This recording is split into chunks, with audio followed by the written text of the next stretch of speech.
Good evening, everyone, and welcome to Roy's Tie-Dye Sci-Fi Corner. This is episode number 297, Battle Beyond the Stars, the classic 1980 film, soap opera film, sci-fi film,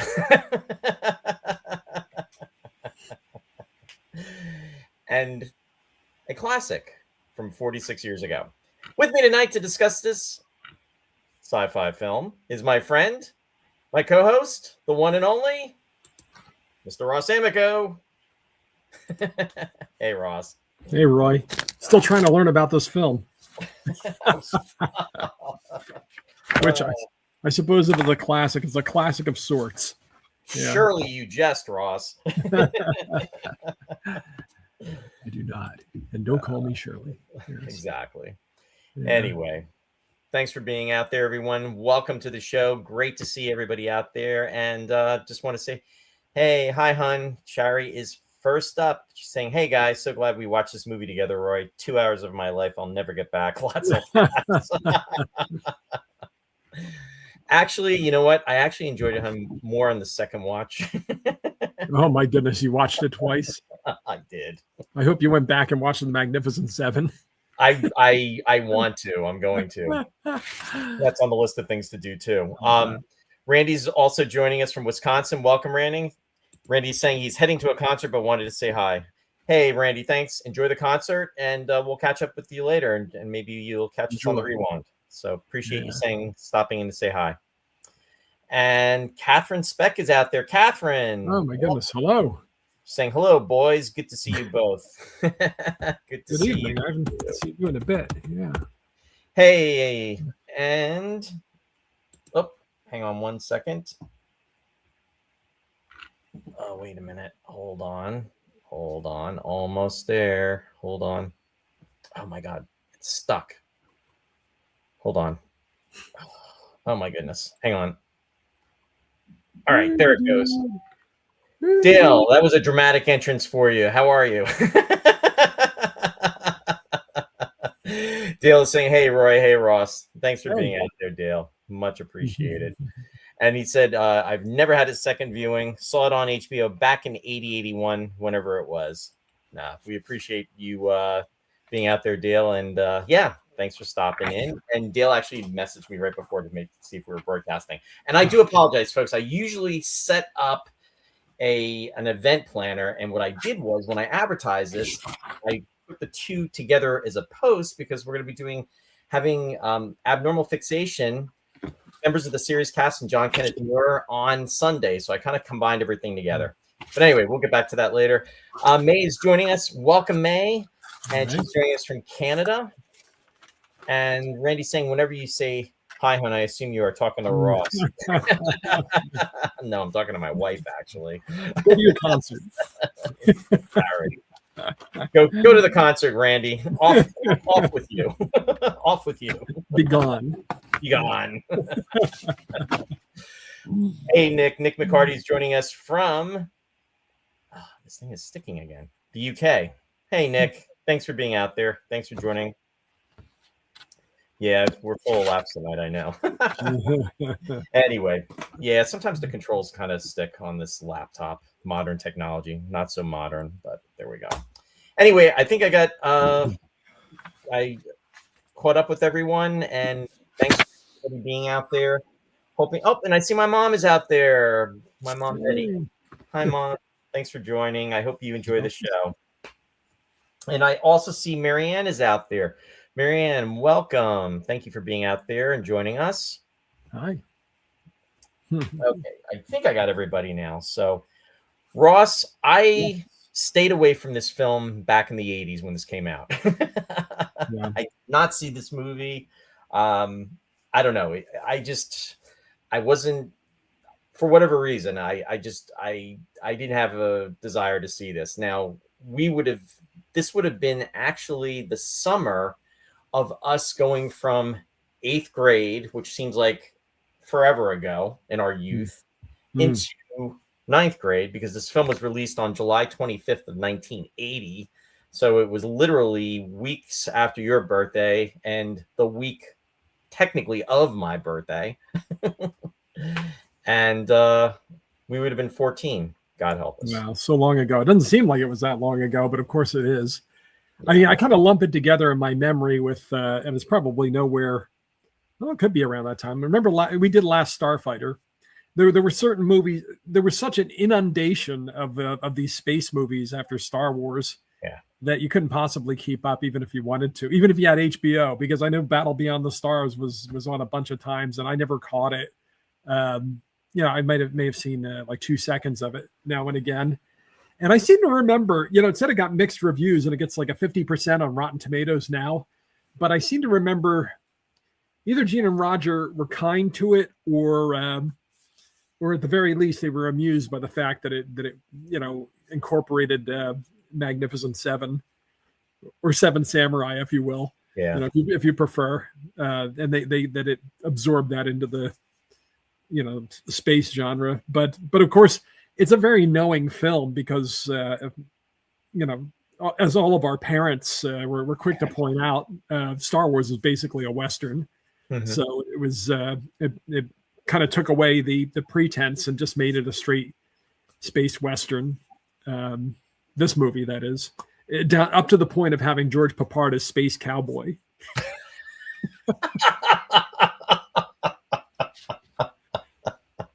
Which is a little ridiculous, but he, but that's the part Han Solo plays, in Star Wars. But your Papard's got the cowboy hat and the Confederate flag on the back of his ship. That would never fly today. No, that would not go over well. The flag, I mean, not the ship. No, but it was amusing for a 46-year-old movie. Real quick, Dale said he switched over to Facebook. Yep. Gotcha, Dale. Seeing you there. Thanks. Randy commented, he said, also broadcasting on MySpace. MySpace. I remember MySpace. That was before Facebook. Hey, Chris. Chris is joining us. He's saying, I saw Battle Beyond the Stars on NBC twice. It seems almost like a television movie instead of a cinematic feature. Agreed. Yeah. And Dale's saying, I remember that silly looking ship with the boobs and the goofy sound its lasers made. Yeah. Hey, Roy's mom's watching. Clean it up, boys. And hey, Graham, thanks for joining us. I see you out there. In regards to the sound effects, it's funny. These shows from the 60s and the 70s and in the 80s are all ingrained, especially in moi. Ross, I'm sure they're ingrained in you as well, too. But I'm watching this and I'm hearing a combination of Star Trek sound effects from the TV series. I'm also hearing Star Trek sound effects from the animated series. And I'm also hearing sound effects from Battlestar Galactica in this movie. It's like OMG. And then I'm thinking, who has the rights? What studio did the release on this? And yeah. Well, the fact that Roger Corman. Go ahead. Did you pick up on that? Oh yeah. Oh yeah. From the very beginning, you start hearing the Star Trek sound effects. Yeah. But it's the fact the fact that Roger Corman was involved just means it's going to be larceny on a grand scale. And he upped the stakes too. I mean, he went for a $2 million budget for this movie. Now, this is the man who his autobiography, you'll recall, was called "How I Made 100 Movies in Hollywood and Never Lost a Dime." So, he was notorious for using stock footage for, like what James Cameron had to resort to in the movie about spray painting the McDonald's containers to like create the insides of the sets and everything. So yeah, $2 million was quite an outlay for Corman. In fact, it's the most I think he ever spent on a movie. And remind everybody, this was 1980, so you figure the film was made between 79 and 80. So you're talking like 47 years ago. $2 million. $2 million is a lot of money now. Not so much for a blockbuster, but in regards to just $2 million is $2 million. But back then, $2 million, was a lot of money for Corman. Yeah. Let's put it that way. He would have made like 20 movies for that back in the day. But Yeah, but from the very opening with the star field and stuff, it just reminded me, and hearing James Horner's music in the opening credits, it just reminded me of like how easily pleased we were as kids. I mean, we knew when we were seeing garbage compared to to the quality of Star Wars, but how many movies did we go see just because it was like, okay, let's go see the space movie? Oh, yeah, I know. As long as if it had space, it's like, yeah, we're there, because that's like the let's sci-fi. see some laser guns. Yeah. Back in the day, I mean, when we were growing up, I mean, sci-fi was obviously because of Star Wars. I mean, my interest, your interest too, I mean, was pre-Star Wars. However, Star Wars kind of like lit the way to like say, oh, okay, we can, television shows can be this and movies can be this. I mean, it was like, it's kind of like how sci-fi now is like, it's cool to watch. It's cool to watch Star Trek and stuff like that. But the Big Bang theories, has really made an impact on folks and everything. But you know what? We thought this stuff was cool back when it was cool, and nobody else thought it was cool. Yeah, the geeks have inherited the earth. Yeah, it's true. It's gone mainstream. Yeah. I want to say hi to Lou. Lou's joining us. Hey, Lou. Thanks for being out there. And he's saying, hey, everybody. I'm on YouTube tonight, mostly. Lou. Good to see you out there. Chris, let's see. Dale is commenting. They basically took a Star Destroyer, cut off the front of it, and stuck on something that looks like the blockade runner, also from Star Wars. Yeah, and how do you miss the whole point of the Imperial? Yeah, I didn't even write any of the stuff down, but now that he brought that up, how do you miss the entire point of the Star Destroyer in Star Wars, where the whole awesomeness is it coming over the camera so you can see how vast it is, and in this they totally blow it with the camera going all around it. And as I have said before, when we have discussed this, and you will probably remember and I will remind you, Ross, and I'll remind our viewers, especially the 1999 folks out there, the Star Destroyer scene potentially and probably was an inspiration from a Space 1999 episode, War Games, where the bomber ship is going overhead and it just is endless. It goes on and on and on and on. Was that a Trumbull or a Brian Johnson effect? Was that a Johnson effect? It definitely was. Yeah, absolutely. Possibly. I want to say hi to Alan Bailey. He's out there. Alan, welcome. He's saying multitasking following the show and watching Inseminoid, which, if you're not familiar with, is a cross between Alien and a Space 1999 episode. No, I hear our show is a lot better if you're also watching Inseminoid.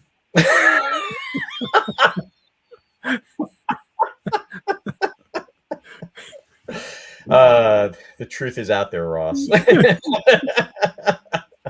It's like trying to watch Star Wars without the music. Ooh, Spock.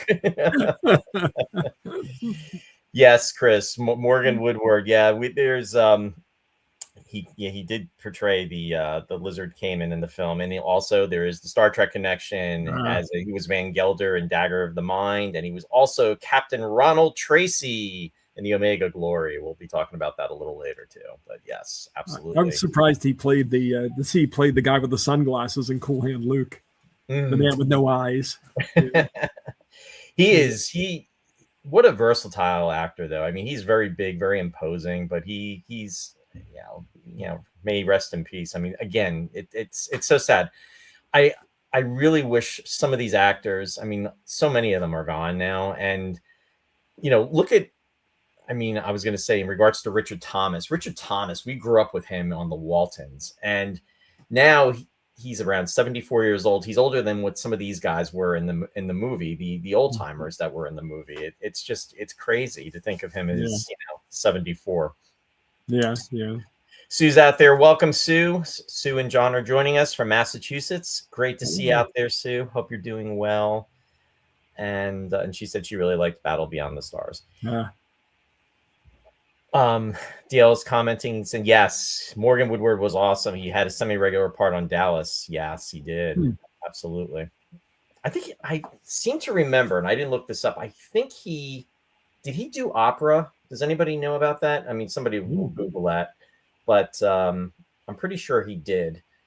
And Let me see here. Lou's commenting saying, I haven't seen Battle Beyond the Stars in years, but it was a lot better than Starship Invasions, as I recall. Yeah. You know what, Lou? I was trying to think of that film's title, and I was Robert. Oh, I could have told you. Yeah, I think Lou's yanking my chain here, trying to get me going. He's like swatting the bear. He's trying to get a rise out of me because it's like I hated that movie so much. I saw about Christopher Lee's in that movie, isn't he? Oh my God! Yeah, I saw 10 minutes of that time. film. Yeah.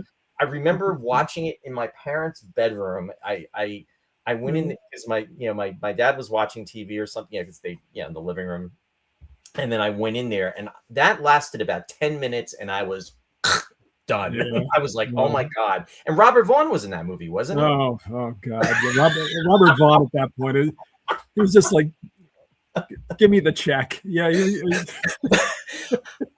I really like Robert Vaughn as an actor, and I just watch his character in this movie, and then I know it's reminiscent of his portrayal in The Magnificent Seven too. It's like basically the same character, right. But it's just like, and he got second billing in this movie. He got second billing, and it's I'm thinking, it's like both him and George Peppard, and I like George Peppard. I mean, I think he, Breakfast at Tiffany's, and then of course the A-Team, and then he's done a lot of stuff. Totally get it. But in regards to this film, he's drinking, and he's smoking, and I think he just basically got paid to do those two things. Yeah, to be himself. And then to hit on Marta Kristen's character Lux, you know what I mean? But it was basically, it was the woman, it was the alcohol, and it was the smokes. And it was like, anyway. Yeah, I think Robert Vaughn would basically like the character in this movie because he would do anything if you paid him.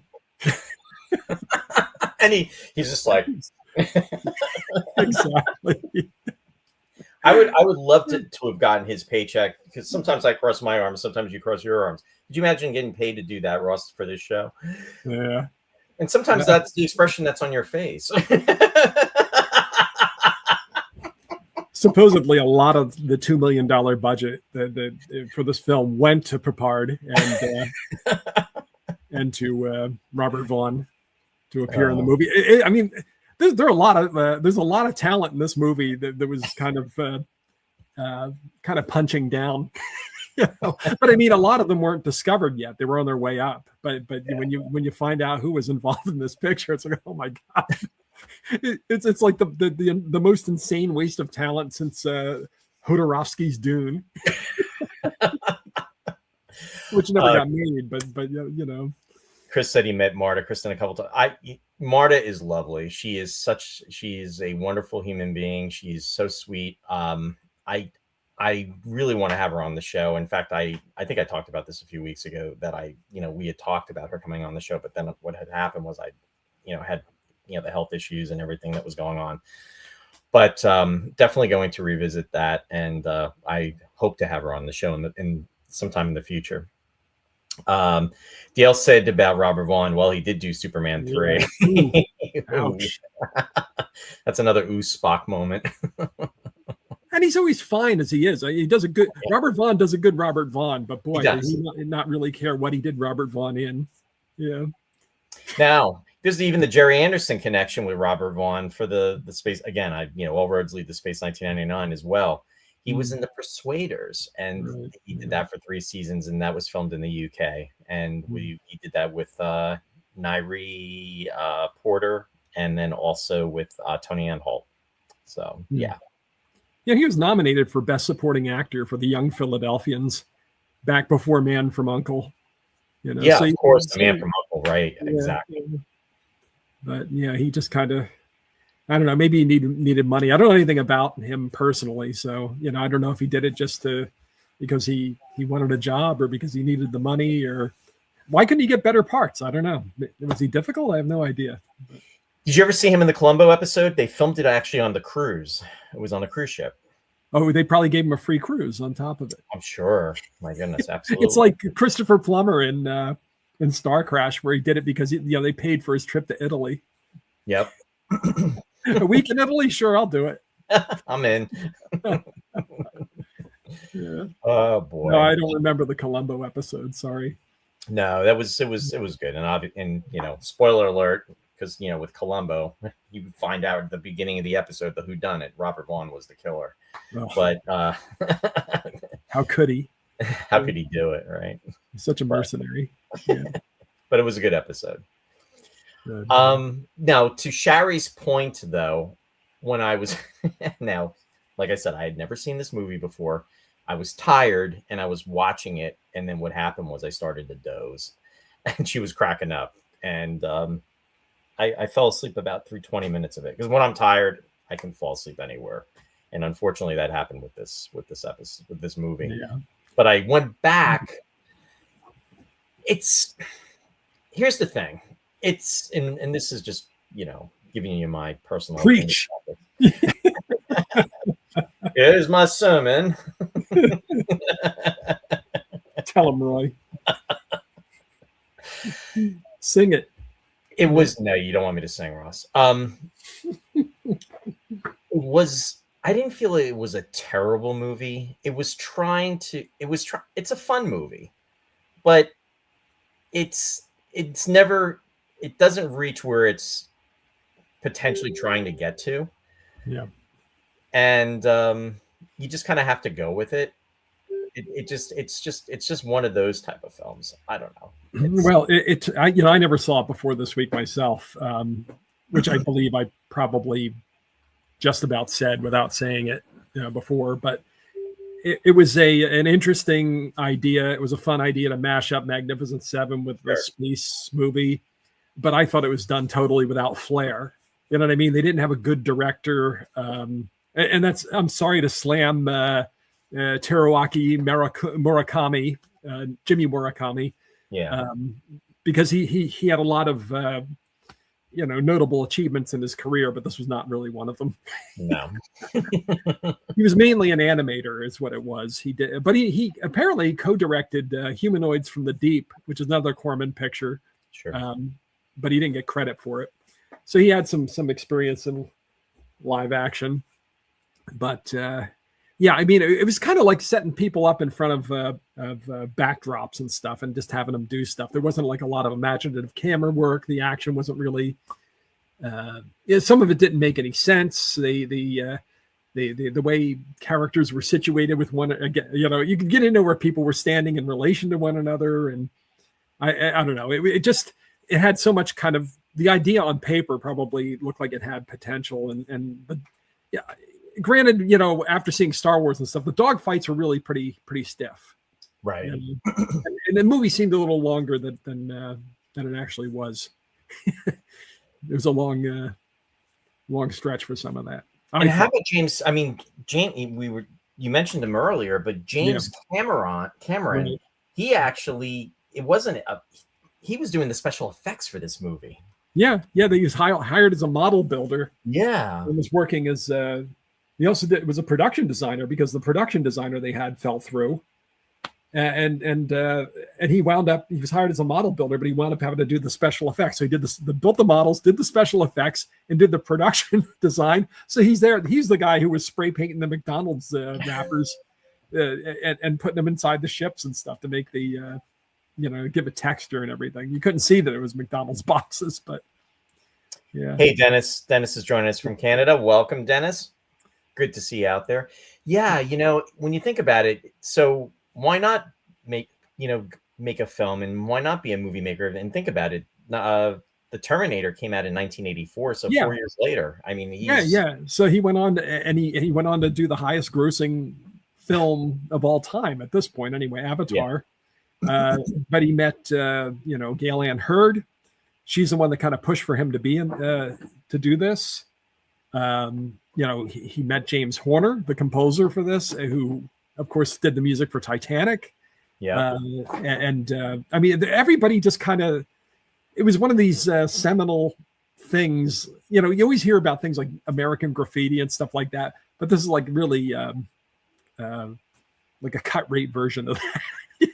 But Corman was notorious for that. I mean, there's so many big actors and directors and writers that all started on like garbage Corman productions that went on to be, our most revered filmmakers and actors.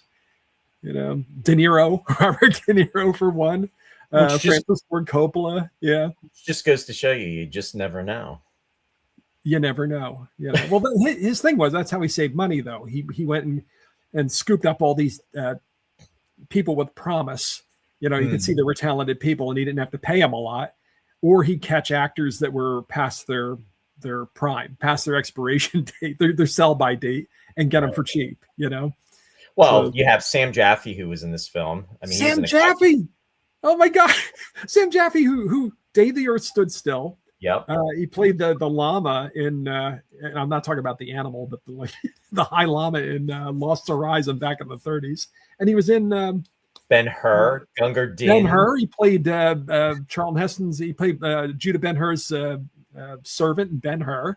Yeah. And he was in the Concrete Jungle with Sterling Hayden, the John Huston movie. I mean, this guy's like a legend. And he turns up for one scene as Dr. Hephaestus. Yeah. And he had to be in his late 80s at that point. There he is there he is on the left. Yeah. Yeah. You also had oh my God, his name is Jeff Corey. Jeff Corey. I mean, that guy. Yeah. You talk about he can act in anything. He was actually Jeff Corey was actually Leonard Nimoy's acting teacher at one point too.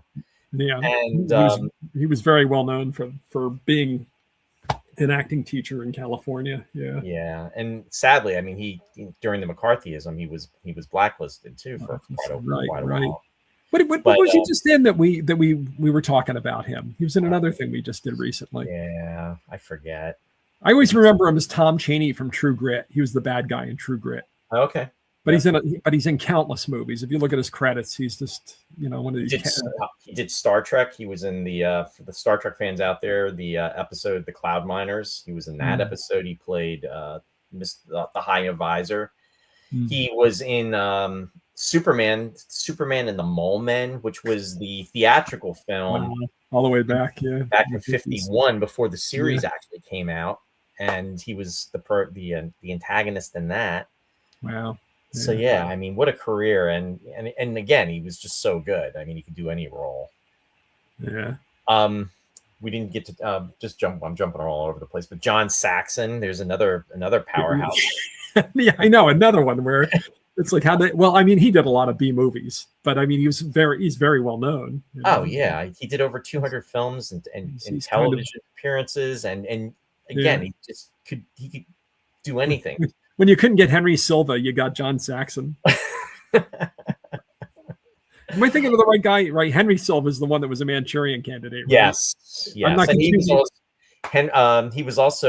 was in Buck Rogers. He was in exactly. Kane. He played Kane. Right. He also did a lot of episodic television. Besides the theatrical films. I was afraid I was confusing it. I was confusing with Felix Silla, and I didn't want to do Felix Silla and Henry Silva. Well, Felix was in Buck Rogers also. He was tweaky. But John Saxon, he always played like a police, inspector or what have you, a cop. Or like in Nightmare on Elm Street, or he was in Enter the Dragon with Bruce Lee. Yes. Oh, by the way, did Chuck Norris die? He did. Speaking of Bruce Lee, he died. He passed away today. Okay. Yeah, the news broke on that. Sadly, the news came out yesterday that he was in Hawaii and that he was hospitalized. He was 86 years old. So they're not saying why, and I know we're jumping around, folks, but when Ross was talking about Bruce Lee, so prayers to the family. Alan commented, he said, in regards to Cameron, he said, "That's true about Cameron. I'm friends with one of the actors from the 90s series Space Above and Beyond. His father was involved in some of the Corman films and saw Cameron working on the sets in the late 70s in Corman's studio." Oh, that's really cool, Alan. Very cool. Yeah. And Bill Paxton worked as one of the carpenters. I saw that. So and here you go. And then in fact, Chris was commenting before about one of the actor that played the clones. Oh my goodness. Yeah. What was his name? Earl Bowen, I think it Earl was. Bowen. Yeah. Yeah, because he was in Terminator. The Terminator movies, right? Yeah. Yeah. He plays the doctor, the psychiatrist or whatever he is that evaluates in Terminator 2. Doesn't he evaluate Linda Hamilton's character? Yes. Yeah. Yes. Dale said that whatchamacallit, Jeff Corey was in Conan the Destroyer. Well, why wouldn't he be? Hey, they're making King Conan finally. Remember, I was going on about King. I just recently I said they kept blundering with the Conan, and I said they better hurry up because Schwarzenegger is getting up there, and it was just announced that they're gonna, hopefully it won't fall through, but they're gonna do King Conan with Schwarzenegger. Oh, there you go. Wow. Yeah. So I hope they do a good job with it. Catching up on some more comments. Sue's giving you a nice compliment, Ross, saying you're amazing with your encyclopedic movie knowledge. Well, thank you. I some of it I bone up on. And Dale said Henry Silva was influenced in Dick Tracy. Okay. I haven't seen that in quite a while. Yeah, Marianne was confirming. Yeah, he was 86 in regards to. I didn't get to follow up on it. I got a message from The Hague, just with his picture, and I thought, whenever he does that, it means somebody died. Yeah. Chris commented, John also played a police officer in Black Christmas with Keir Delay and Margot Kidder. Yeah. Alan is saying John Saxon was a vampire in Starsky and Hutch. Oh my goodness, I didn't even know that one. I do remember him being in $6 Million Man because he was Steve's friend, and you think he played Maskatron. Yeah, that's right. I actually saw that episode not too long ago. Let's see. Well, he got to chew the scenery in this one, and apparently he took it because he thought it would be fun to play. He liked the script. And Marianne is saying he was also in Terminator 3. I'm referring to Bowen. Yeah, that's right. Yeah. Let me see here, and some other photos too of cast members. Now, there's George Papard. Now, interesting enough, Darlene Flugel, if I'm pronouncing it correctly. Yeah, Darlene. She was actually born in our neck of the woods, Ross. She was born right up, probably like within 60 miles of here. In Wilkes-Barre. Yeah. So she was a model before she got into film. And I think she broke in on Eyes of Laura Mars, was it? Yes, in 1978. Yep, that's right. So and based on what she did in this movie, I thought, well, this had to be the only thing she ever did. But no, you look at her credits, and she was in a lot of big movies. She did a lot of stuff. Yeah, she really did. Yeah, and then of course, you have Sybil Danning, who, by the way, won a Saturn Award for greatest achievement. I don't know what achievement, but she won a Saturn Award for this. The film was nominated for 5 Saturn Awards, including Best Sci-Fi Science Fiction Film. But the only thing it won for was for her. Yeah, she got that award. She got the win, and then also we already talked about Sam Jaffe, and then also Jeff Corey. But then we also have Morgan Woodward, and he was Cayman. And then, of course, I'll try that again. Marta Kristen, and she was Lux. So there you go with that. Now, Sybil Danning plays Valkyrie, a Valkyrie. She's a Valkyrie. In Norse mythology, of course, they're the ones that guide the fallen warriors, carrying them off to Valhalla. So it's a character from Norse mythology, and they give her the winged helmet and everything. So that was kind of fun, and I thought she had a good bearing in the film. I thought she had presence, but it's funny because of course she's so exploitation film, including softcore pornography. She's. I remember when this came out, even when I was in 8th grade, I thought Sybil Danning. Well, you know how you want to laugh. You're going to laugh when I say this. The reason why I knew Sybil Danning back in the day was because, Space 19 again. It all goes back to Space. It's always Star Trek or Space 1999. There's always those connections. 1999, it went off. It was off out of syndication as of probably like around 79, 80. They had pulled it. Channel 11 wasn't running or anything. What had happened though is they did the compilation movies. When they did the compilation movies, they had Sybil Danning do an intro where she's basically telling the audience to, to sit back and, and they came up with this blurb of narrative for her. And she's holding like a laser rifle. She's in this really tight outfit, really skimpy. And it was, I mean, yeah, she's gorgeous. She's pretty. No problem there. However, it was just like, oh my God, it's like, this is just like, it's like in the wrong area. It's like, no, I just want to see the episodes. And yeah.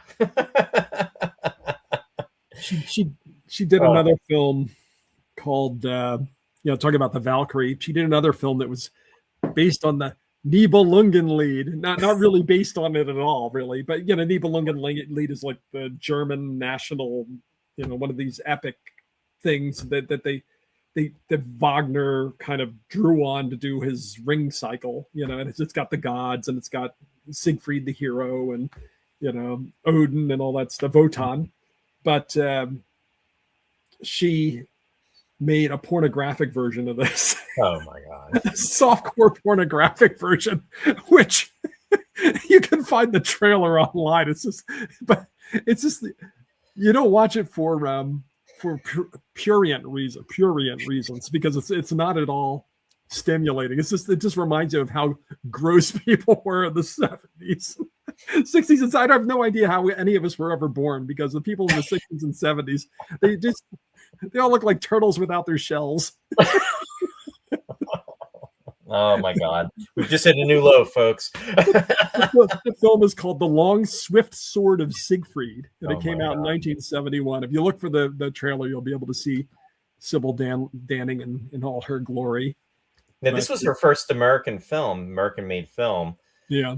I think she's Austrian too, if I'm not mistaken. Yeah. So, hey, I want to say hi to Jeff Rubel. He's out there. Jeff, welcome. Good to see you out there. Thanks for joining us tonight. He's joining us from Utah. And Dale said, wasn't it in The Howling 2 that the director took her topless scene and repeated it over and over during the credits? She sued them over that. Oh my God. She was actually, and I would have liked to have said hi to her, and I didn't. And she was at Chiller, probably within the last 10 years, I'm going to say. She was a guest at Chiller in New Jersey. Chris said Sybil was also in the Salkind family's adaptation of The Three Musketeers and Four Musketeers. Yes, she has a part in that, right? And Jeff just said, I came in at an interesting point. It's all about timing, Jeff. Oh, boy. and as I was just about to talk about Matilda May. But... Oh, you mean the movie? The actress was in the movie with Patrick Stewart. Yeah. It's either that or Omega Man. Yeah. Or Omega Man. Yeah. There you go. So I as we were talking about, it drew inspiration from the Magnificent Seven, but even further back to Seven Samurai. And the premise is, have this in Seven Samurai, there are these impoverished, farmers who these brigands come and they're going to take all of they take everything that they can, but they're going to come back at the harvest is what it is and take all of their, whatever they produce. So the farmers go out and they find mercenaries to defend the village. Right. And they have to audition they get 7 people to come back, 7 samurai to come back and defend the village. And Magnificent Seven sets it in the Old West, does the same thing, except it gives the villain a bigger part. You get Eli Wallach, and he has a bigger, juicier part than he did in the original. You don't really get that close to the main, the guy who's the head of the brigands in the original one. But John Saxon plays that part. Only here, what is it that he wants to come? Oh yeah, it's the same thing though. He wants to do that, and then they, but then he wants to destroy the colony for what reason? Because they try to get out, and then what was the motivation? I can't remember. Why did he want to destroy the thing? Because originally we just wanted to kind of take all of the resources. Yeah, I think it was essentially just to. I mean, he's just vile, really. Just a bad guy. I mean, he started picking them off. He sent right the troops away. out right just to like make an example out of the folks, just to say, you know what, don't mess with me. And to your point, you were saying about the harvest. He says they're going to come back. What is it? At the seventh, right, seventh moon or seventh moon, or seventh orbit, or something along the seventh lines orbit of or something. Yeah, it's like seven. I so don't know. Yeah, they were trying to tie that in. Yeah. So, but actually, the planet is Akira. So all the people on the planet are Akira, and the director of Seven Samurai is Akira Kurosawa. So, right. Oh, you know what, too, Ross? He's using implants from the folks too, because you remember he takes the at the one point with the and they try to trap him. With Nestor, where he wants his hand. So that's, I think that's part of the reason. That's part of the motivation for him, you know, attacking the way he is. Plus, again, he's just vile. And all the people that are serving him are these mutants that have the identical scars on their heads. So what kind of surgery is that? And why are they all? Alan just said because he was an evil emperor. Whoa. Yeah. Exactly. You know what I would think we should do, and we'll do it maybe in the next month, because we want to pretty much have everything planned out for up until the 300th episode. Why don't we come back? We'll kind of go off topic or off theme rather. Why don't we do the Magnificent Seven, and we'll talk about it? Because I mean, I think that would be fun. And then would that be instructive? Well, when do you want to do that though? We can do it sometime in April. We're not going to do it in the next couple weeks, because I mean, there's stuff that's pretty much planned. But after we do the 300th episode, we'll do it sometime in later April. And then also, I've got something else too that I'll be talking about too, and in regards to Dale. But so we'll get through the stuff. We're at 297 right now, so we got the build up, folks. 300's coming. What I didn't realize until I was reading up on this was George Papard was actually considered for the part that ultimately Steve McQueen played in the Magnificent Seven. Yeah, which would have he would have been in there with Robert Vaughn. Yeah, that would have been interesting. Yeah, I got plenty to say about Magnificent Seven. If you seriously want to do that movie, I've got plenty to. I do. I think that would be. I mean, are you good with that? I don't know if the viewers are. I mean, it's not science fiction, but it's all right, Ross. I think we're fine. We should do a spinoff. We'll just do westerns now. I think we've exhausted science fiction. I think we'll just do westerns from now on, and then we'll get everybody's dads to watch. Ross is worried about a one-off, but but it's okay though. We're gonna totally throw sci-fi out the window, and we're gonna go to westerns. But you know what? We don't want to offend anybody with the one-off. Saddle up. Marianne's jumping on board. She said, "She's good with the westerns." Okay, format change.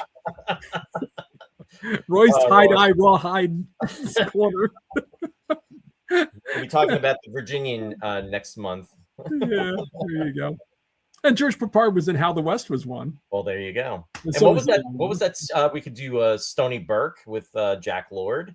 There we go. That was another Western. We could do the Lone Ranger. Heck, you know what? We got the rest of the year mapped out, folks. Ross just did an emergency bat turn. How about Lash LaRue? Jeff, lock and load, y'all. Sci-fi will never die. You don't know the power of the sci-fi, Ross. All right. Anyway, enough of that. Lots of laughs. Yaha. I was in Big Valley. We can talk about the big. I enjoyed the Big Valley, Marianne. I went back and watched that about 10 years ago. I binged that. Actually, it was probably longer than that. It was probably more like 15 to 20 years ago. That was a good show. Barbara Stanwyck.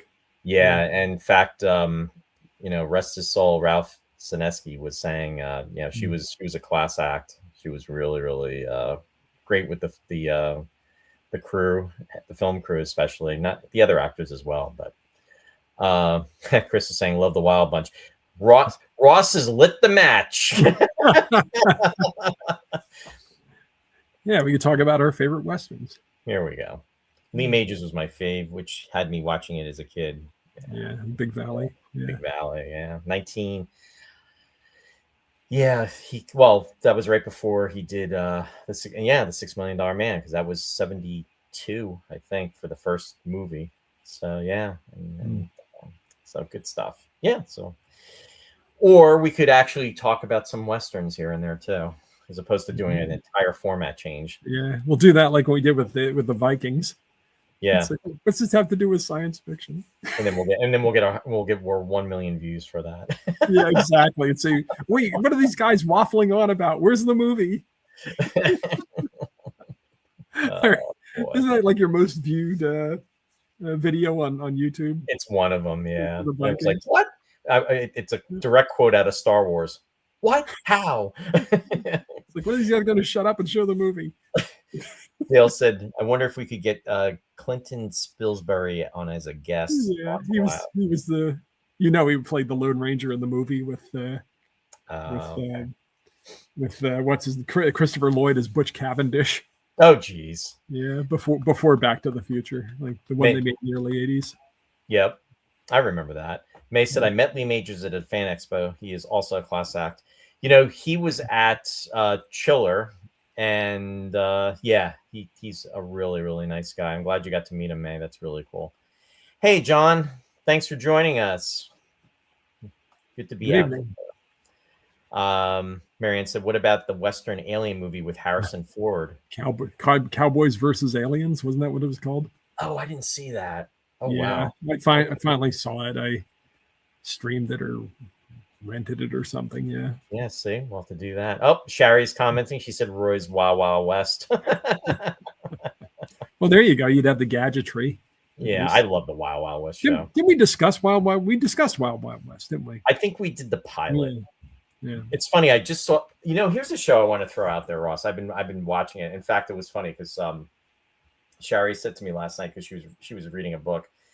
It was it was pretty late. And I put it on. She goes, "What the heck are you watching? Do you remember?" And I'm putting this out there for everybody out there. Does anybody remember the sci-fi show The Immortal? And that was with Christopher George. Does anybody remember that? Short-lived show. It came out in 1969. The pilot was in 69. The series was on in 1970. It only lasted about 16 episodes. But he finds out by accident that his blood can rejuvenate others, can make them young, but it's not permanent. So unless, like, if they're old, they have to get a constant blood transfusion. If somebody is sick, it'll help them and then they'll be okay. But anyway, I've been catching up on that, so I'm just wondering if anybody out there remembers that. And I don't remember it. Yeah, I'd like to cover it on the show. I think that would be fun. Let's see. Marianne said it was an excellent movie. Sherry said Westworld. We did do Westworld. Right, with Yule, who was in Magnificent Seven. Yep. Dale said Cowboys and Aliens with Daniel Craig. There we go. Yeah. Alan said there are a lot of connections between westerns and sci-fi. My favorite 70s Battlestar episode was based on Shane. Oh, yes. Right. Yes. What was it? The Lost Warrior, I think it was. With the red eye, and he. Yeah. Now that you mention it, yeah. There's plenty of. Star Trek, Wagon Train to the Stars. Yeah, there's plenty of grist for. They borrowed heavily from westerns and science fiction, especially after Star Wars. Yeah. But it was Wagon Train to the Stars. You're right. Star Trek. That was Gene Roddenberry's catchphrase. Yeah. So, okay, we have a plan B, Ross. We have a plan B. There you go. Let me ask you: Did the Kelvins send you into? Did you have did you go have tremors and did you have a conniption when they mentioned the Kelvins because of the Kelvin timeline with the J.J. Abrams? Isn't that what they called it? The Kelvin timeline? They did. Yeah, absolutely. Because they generated the heat. That's why they called them the Kelvins. Right. Yeah. They were kind of amusing. I liked how they were holding the hot dogs over them and stuff. Yeah. But again, the scene was kind of staged, kind of matter. It was forced. I agree. Yeah. It really was. Yeah, it was not that great. Yeah, the director. Now, I talked. Yeah, we talked about Jimmy Murakami. He was mainly an animator. Yeah, he worked in a lot. If you look at his credits, you see that he's done a lot of stuff that we've all seen. The Snowman gets shown sometimes at Christmas. Um, they're based on the Raymond Briggs kids book. And he was nominated for an Academy Award for The Magic Pear Tree, which I didn't see, but it had Paul Frees, the voices of Paul Frees, Agnes Moorehead, Keenan Wynn, of course, and music by Lorindo Almeida, who was a Brazilian classical guitarist. So that my ears pricked up with that. And the guy did a couple of things with classical music. He did a later opera thing based on Bizet's The Pearl Fishers. But he's born in San Jose, California, despite the Japanese name, Teruaki Murakami. He was born in San Jose in 1933. He's actually interned during World War II. He got put in a camp. Oh, geez. Like George Takei. Yeah. So it was the same kind of deal. But when he got out, the family moved to Northern California, and I guess he eventually got into the film business. And he did a lot as an animator. He, as I said, he co-directed uncredited Humanoids from the Deep. He was involved with the Heavy Metal movie also. He did one of the segments in Heavy Metal. So yeah, when that came out, that's wow. The one that was Soft Landing. I haven't seen it in a while, but yeah, that was the segment that he did. So, he had better luck as an animator, I guess. Yeah, I was just gonna say, but he definitely did his share. Yeah, and he lived a full life. It's interesting because they were all fairly young when they did this, and now they're all up there. Yeah. So true. Hey, I want to say hi to Warren. Warren is joining us. Hey, Warren. He's saying, he goes, I'm late, but did anyone mention Firefly? No. In fact, Firefly last weekend, they had a big gathering about that. And I have actually not seen Firefly. And I know there's Joe Metz, Ross's cousin, is a huge Firefly fan. Did you ever watch it, Ross? I never have, no, but I hear things about it. Mike and Mary Beth are fans, I think. They were talking about it. Yeah. I've never seen it. Yeah, so definitely it was only one season from my understanding, so it's definitely something to watch. Jeff Rubel said Space 1999, Western England. Chris said, I did enjoy the original Battlestar Galactica episode, The Magnificent Warriors. That was influenced by both TM7 and Bonanza. Yeah. Oh, Bonanza is another Western show. Talking about Westerns. There you go. Warren Green. With Adama. Yeah. Exactly. There's the sci-fi connection. John saying, I've been thinking of Back to the Future stage play with Jim Parsons as Doc and John Galecki as Marty McFly. That's a good idea. Alan is busting. He's saying, not seen Firefly. OMG, stop broadcasting now and watch. Yeah, I've got a list of stuff I got to catch up on. I got to work on it. Hey, I never called myself a sci-fi fan. Who's what you need to watch? Oh boy, we ignited that. Dale saying, it's 8 o'clock, guys, got to run. Wish I could stay, but the family's expecting me. Have a good rest of the show. Thanks so much, Dale. And Dale, before you run, I will be plugging your book, and Dale will be on the show in the near future. We are going to be talking about his novel, so definitely want to just let you know, and I'll come back to that during the shout outs, but just want to let everybody know, and that is The Return of the Flying Boat. So everybody, just so you know, and this is Dale's, so I will talk about that later, and he will be on the show in the near future. Marianne said Bonanza, another good show. Yeah. I mean, I like sci-fi. I don't want to trash sci-fi, but I don't eat, drink, and breathe it like you guys do. Oh boy! You're welcome, Dale. Absolutely. Yeah. No, I mean, you like sci-fi. I like sci-fi, sure. I don't like anything new, but I still like sci-fi. Sure. If we go back, sci-fi all about looking forward. I like to go back. Use the time machine from Sci-Fi. There you go. And, Rod Taylor. Oh, speaking of sci-fi, I always like to give a shout out because back in the day, talking about things we didn't have, we did not have the internet, but we had Starlog magazine. And back in the day, Starlog issues number 35 and 39 did talk about Battle Beyond the Stars. In fact, it's on the cover of issue number 35. And I was talking about Buck Rogers in the 25th century earlier on, and we've been talking about Galactica. And yeah, it's also mentioned in that issue as well, too. Love Starlog. Do you still have your Starlogs, Ross? I don't have most of them, actually. Okay. I don't think I do. Oh, yeah, you know what, though? I do. I think I do, actually. Because I went back to my parents' house and I had this trunk full of stuff. And I think, actually, I thought I had gotten rid of all of them. And I think I do still have all of them that I had. I don't have all of them like you do, but I had, all of them that I bought. So Marianne said she had, I used to have the Starlog collection. My collection is really the earlier issues. I have like from 1 going up to like probably close to 100. And then I just kind of, I started to fall off.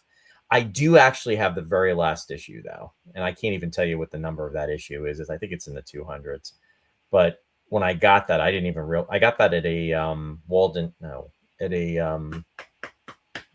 Suncoast Video was selling it at the Phillipsburg Mall before that closed. And they had it on the rack, and I actually had gotten that. But John is saying maybe the stage play Hound of the Baskervilles is a comedy with Jim Parsons as Sherlock Holmes and Kevin Sussman as Dr. Watson. I would pay serious money to see that. I've seen a comic play of the Hound of the Baskervilles. Hey, Chris is out there joining us from the UK. Welcome, Chris. Good to see you out there. He says, dipping in very quickly about Battle Beyond the Stars. My lasting memory of the film is the music. The moment it started, I loved the music. It was only later I realized it was James Horner who went on to score Star Trek: The Wrath of Khan, amongst many others. Apollo 13 remains a favorite. My one sadness is I went to the Royal Festival Hall in London in 2015, where as part of a concert of film music, they were premiering a performance of James Horner's first standalone symphony played by. Huh. I didn't know he wrote a symphony. He did write a concerto for, I don't know, I have it over here. I don't know. You could excuse me. Yep. Ross is on the run. And while Ross is checking in on that, Sue commented, the last issue of Starlog magazine was at issue 374, released in April 2009. Yeah, I have it, Sue. I didn't realize it was in the 300s. I forgot. Yeah, he wrote this concerto he called Pas de Deux, which is for, I think, violoncello and orchestra that I have anyway. But if he did a symphony, I'd be interested to hear it. Mm-hmm. But yeah, I just happen to have it in a stack over there. Not filed anywhere. I just knew where it was. Yeah. Speaking of James Horner, and thanks for that lead in, Chris. The music, I mean, I heard so, especially I'm not musically inclined, especially not like Ross is, but there's the one piece. It was so much like Star Trek II: The Wrath of Khan. Absolutely. It was like it's like the lead in, and I was like, wow. Yeah, there were a couple of places where you expected it to go Wrath of Khan. Wrath of Khan was really the major breakthrough, I think, for him. This was his possibly the first film score this one was possibly the first film score that people really heard, because he did Humanoids from the Deep, I think, before that. And I think he did The Lady in Red for Corman also. But, Star Trek II, I think, I haven't looked at IMDb to see, but I think that's the one that really exploded. It really made him a major player. But whoever hired him for Star Trek II definitely saw this movie. Oh, yeah. My God. Warren said same with Horner's score for Crawl. Yeah, everybody loves that score. I got to go back and watch that movie. Yeah. Chris said James Horner did recycle a lot of his music from Battle Beyond the Stars on both Star Trek II and Aliens. Yeah. He recycled a lot, always. Yeah. Yeah, even in this movie, I was hearing everybody stole from Alexander Nevsky, the Prokofiev score. But in this movie, whenever they had the two guys that were watching the planet to see whoever's ever escaping, trying to keep people from escaping from the planet or sending, anytime they showed those two guys that were playing music from Alexander Nevsky, so, but by way of Horner, but you knew where he got it from. That's funny. Speaking of Star Trek connections, Horner was in Star Trek 2. Right. I keep forgetting. Yeah. Oh, and Chris just commented. He said, "Apologies, it was a concerto, but the other details are right." Okay. Yeah. Well, it's been recorded, so it's out there. Who put it out? Mercury? Mercury Classics put it out. Division of Decca Group. So they put it out in 2015. Nice. Now, how long has it been since he passed, Ross? He's been gone. Yeah, he died in a plane crash. Was it 2016? It's been a while, right? Been about 10 years. It's been a while, yeah. Yeah. 2015. Wow. Yeah, he had he was a pilot, and sadly his plane went down. And I miss him. He was only 61, and you know how it is with these film composers. He probably would still be writing at this point. Yeah. The sound of the movies would be a lot different. Absolutely. To have him still around, for all of my quibbles about him stealing from other composers and from himself, I still think he was very, very talented, and I miss his sound in the movies. Yeah, definitely.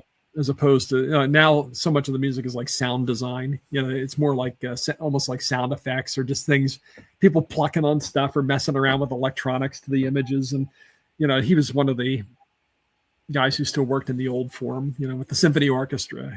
Right. So, hey, the Hague's out there. He's saying better late than never. Hello. Hey, John. Good to see you out there. Thanks for joining us. Yeah, thanks for texting about sending me the message about Chuck Norris. I didn't know. We were just talking about him tonight. Yeah. That was very sad. Yes, Warren. Horner did compose Titanic. Yeah. He won the Academy Award for 2 Academy Awards. He won for the score and for the song. Was it My Heart Will Go On? Yes. Yeah. Yes. Yeah. So Ross, I'm going to have to take a break for 60 seconds. All right. So I'll just keep talking. You won't know what I'm talking about. I leave it to you. Yeah. But again, he went on to work with James Cameron, who did the special effects for this movie and the production design for this movie. So many other people were interconnected. We talked about the people behind the scenes who went on to work with James Cameron, Earl Bowen, who played the doctor, the psychiatrist in the Terminator films, and also, he met Bill Paxton as a carpenter on the set of Battle Beyond the Stars, and James Horner was the composer, and he went on to work with Horner. We didn't talk about John Sayles. I should probably wait for Roy for this, but John Sayles got his start doing the Roger Corman movies. Piranha was another one that he wrote, but he went on to become a respected film director and of course screenwriter. Did films like 8 Men Out, Mate One, City of Hope, I think was one of them. Lone Star. Return of Secaucus 7 was his first big one. And Brother from Another Planet was a science fiction film he did where is it Joe Morton? Who's the actor? Plays an extraterrestrial and comes back. He's black. That's the twist. And he comes back and it's got a little bit of that fish out of water flavor. We should do that show sometime, or that movie sometime. Brother from Another Planet, John Sayles. And Return of Secaucus 7 was kind of a proto Big Chill movie about some guys getting back together and remembering their school days. Yeah, talking about John Sayles, 8 Men Out. He did with John Cusack about the Chicago Red Sox scandal, or White Sox, whatever the hell's the Sox. The Sox. It was Shoeless Joe Jackson. Okay. You know, John the hysterical, yeah. John Cusack is another actor I Probably what's really like a lot. He does a lot of the independence. He that's stays away from like the mainstream. yeah. Yeah, but yeah, I was just saying, all of these folks behind the scenes on this film, how they all went on to really, really major projects. Oh yeah. Yeah, so John Sayles, and I talked about all the people that Cameron knew that he took along with him, and Gail Ann Hurd. We said that is one that really went to bat to get James Cameron the job, and they eventually they married and divorced, but they still worked together. You know, because even if they didn't get along in their personal life so well, you know, they were still good, worked well together. Right. Yeah, I got to hand it to James Cameron. I just, you know, I don't love his movies always, but you know, he's really the guy's got the drive and he's got got the vision. And even if I don't like what he does all the time, you know, he's I wouldn't bet against him. Yeah. Yeah. Oh boy, Sue's correcting you, Ross, saying who? It's the Chicago White Sox. White Sox. Yeah, I correct. I hedged. Yeah, it was the White Sox scandal. There's so many Sox in baseball. You know, it's hard for me to keep track. I'm not a sports guy either, so yeah. You know, I like sci-fi more than sports. Oh, there you go. See, sci-fi made the cut. Yeah. Yeah, sports is kind of down here. Then sci-fi, and then classical music. Oh, so did you realize that was Marta Kristen when you saw her at first, or no? No. Okay. No, I knew that, but you know what? There were so many faces in this movie, and so many names, and I couldn't go into everybody because I only had about 40 minutes to prepare tonight. But the people that I knew, of course. But when I went back and I looked up things like Nell, the voice of Nell, you know, Lynn Carlin. She worked with John Cassavetes. She did a film called Faces and was nominated for Best Supporting Actress for that. And she worked with Milos Forman, you know, the guy who did One Flew Over the Cuckoo's Nest and Amadeus. Yep. And she won a BAFTA award for Best Actress for Taking Off. I don't know if she won or if she was nominated, but you know, and anyway, she was in that league, and she does the voice of the ship's computer in this movie. She was really good for the boob ship. You know, somebody called it. And it's funny because it's kind of like an organic ship, and I just kept trying to think of what it reminded me of, and of course it did remind me of that. But also it was like shaped like a fallopian tube. So it's like, yeah, they really like feminized it. But from another angle, it kind of reminded me of like some of those renditions of cattle and beef that Salvador Dali did. I don't know. It was a very strange ship. And we didn't talk about Richard Thomas yet, did we? No, we did not. Wow. I mean, did you know his parents? Okay, his parents, they were both ballet dancers, and I guess they were the New York Ballet, but they also had the school for the New York City Ballet. Okay, yeah. So there was, and he did a lot of stuff early on at an early age, and boy, Timothy Chalamet sure wouldn't like this movie. So many ties to ballet and opera. But anyway, if you don't know about the scandal, you have to Google it. Yeah, I didn't know. Okay. Oh, there was a whole storm, a whole dust up about that online. He dissed the ballet and opera world in an offhanded comment in an interview. Oh, really? But then he, you know, to try to cover up for it, he made a couple of other stupid remarks, and so there's a lot of blowback. Oh boy. Yeah. But in regards to him, though, I mean, we got to know him back in 1972 when he was on the Waltons, right. And he had won an Emmy for his portrayal of John Boy, and then he had another nomination for Emmy Award for that, and then I think he also was nominated for 2 Golden Globes for that character, and he did, I think it was about 122 episodes, something like that. And what I didn't realize is when he left that role, he actually was taken over by another actor, which I didn't even realize. Oh, somebody else took over John Boy. Yeah, and Or did they bring another? You know how they sometimes do. They bring another character in. No, But it was another actor literally you playing John Boy. identify with that part. What a mistake! Yeah, and can you imagine? You're that actor coming in, and it's like I said, I mean, we used to watch the Waltons. It was on Thursday nights. It was on at 8 o'clock. Sure. Yeah, but he got his debut on Broadway in 1958. He did Sunrise at Campobello.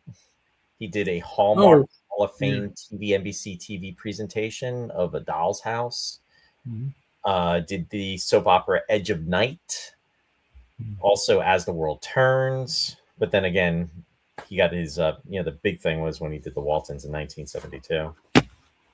Yeah, he was well cast in this. If you were looking for like a Luke Skywalker type, sure. I mean, he had that kind of innocence about him, as he always does. At least when he played John Boy. And something about him, it reminded me a little bit of like Michael York also. But it's funny how the inconsistencies in the characters, because he had so many scruples about killing, and he had those hesitations. But then he would turn on a dime, and if somebody irked him, like the Valkyrie irks him, and it's like, we gotta get him. I gotta kill her, Yeah. And there was something with his Darlene Flugel's character too, where there was an inconsistency. I can't leave my dad, and this and that and the other thing, and then she kind of hops on the ship and gets out of there. There were just things that I didn't really find. They were trying to make the chemistry between the two, but it was forced. It just didn't feel like it was like with Han and Leia. I mean, you really actually were thinking Luke was going to be the one to hook up with Leia. I mean, they were going in that direction, but there was that kind of insult and flirtation type of thing going on between, the two of them, especially when they're in the trash compactor and everything. And it just, I don't know. It was just, it just seemed forced with them. It's like I think I wanted to see them together in this film, but it just, I don't know. It just wasn't like, it was like this movie was trying to be Star Wars, and it was trying to follow the formula, where Star Wars, it was, I mean, let's face it. I mean, we've heard the different stories about it, but Star Wars was like lightning in the bottle. It just, it happened, and it worked, and it took off, and it was that. But it's almost like you can have a recipe written, and then you can have 3 different people make the same recipe. Right. And you know what? That one person is going to knock it out of the park, and it's going to be the best thing since, sliced bread. And then the other 2 people will make it, and it'll be like, it was okay. And it's just, that's how it is with, I mean, in my opinion, again. Someone left my Star Wars out in the rain, and I'll never have that recipe again. Because really, I mean, even Star Wars itself, they never duplicate. I mean, Empire Strikes Back was terrific, but they never replicated, the original. And certainly after the second one, well, it was good. And they try to do it with the sequel. I mean, and Ryan and I get talking about this, and it's just, I mean, he doesn't like the originals, but it's just, to me, I mean, and I'm just going to put this out there. I don't want to offend anybody. I don't think I'm going to offend anybody from our audience, because I think we're all the same. And they know where we stand. In regards to episodes 7, 8, and 9, it was great to see these characters back from, 40 years ago at the time, but it's just that as far as the stories, it was a wasted opportunity. It was. Sure. And I remember back in the day, talking about Starlog, I remember, we were excited to hear, that the potential of going back. Now, episode 3, one thing I liked about episode 3 was the lightsaber battle between Anakin and also Obi-Wan. But again, I'm going backwards. I'm not talking about 7, 8, 9. But knowing that there was an outline of different episodes, it was like, I wonder what's going to happen. We would all talk about this stuff because, this was, again, like 40 years ago. And the possibilities of there being more Star Wars, but it's almost like Star Trek fans, here you go. It's like what Spock said to T'Pring. It's like, wanting is not as good as having. It's not logical, but it is often true. Careful what you get. You might just get it. And right. it's just not living all up the to thing. All the things we heard about the Obi-Wan and Vader fighting at the brink of the volcano and the Mandalorians and the Clone Wars and everything. It turns out we really didn't want to see any of that. It was better just when they just dropped the names in the films and in the novelization. Yeah, I think there's something to be said about the imagination. It's almost like your imagination can have almost more fun with it. And I'm not taking away from the Mandalorian because I mean I've seen episodes of the Mandalorian. I'm talking about but just as in general, I agree with you, Ross. It's like some things almost are better left alone, and it I don't know.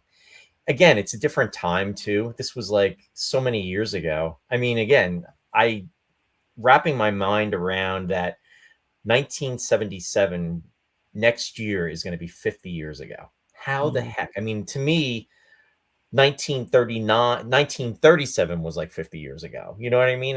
Well, think about the 50th anniversary of The Wizard of Oz was 1989. Yeah, exactly. I mean, which means, we were already out of high school. We were, a lot of us were out of college at that point. You know what I mean? Right. And it's like, how long ago was Wizard of Oz? And here now we're 50 years from Star Wars. So how old are we? Yeah. Nope. Marianne commented. She said, all 9 movies are great, especially the newer ones. No, and again, it's whatever anybody likes. I'm just pretty much just saying. Yeah, Roy's the great diplomat. But I'll go to the mattresses with you. We still have to do our most hated movies. Ross is like, you don't know the power of the dark side. Yeah, no, it is funny though because she said I like prequels and sequels because we find out how and what. No, and I agree with that too. I mean, it is fun with that, but it's just sometimes it is a letdown. You find out that Darth Vader created C-3PO. I really needed that. Thank you. Because it turns out everything in the galaxy happened in the same thing. Warren is saying Andor, love letter to the 70s, best series of 2025. Well, here we go. And I did watch two episodes of Andor with Ryan because Ryan got me watching the Obi-Wan series, and I did enjoy the Obi-Wan series. I thought that was very enjoyable. Hey, if you guys love it, more power to you. I gave up. I'm done. I'm done with Star Wars. But I hope that someday they reissue the originals. Well, I know they're going to show the original in the theater.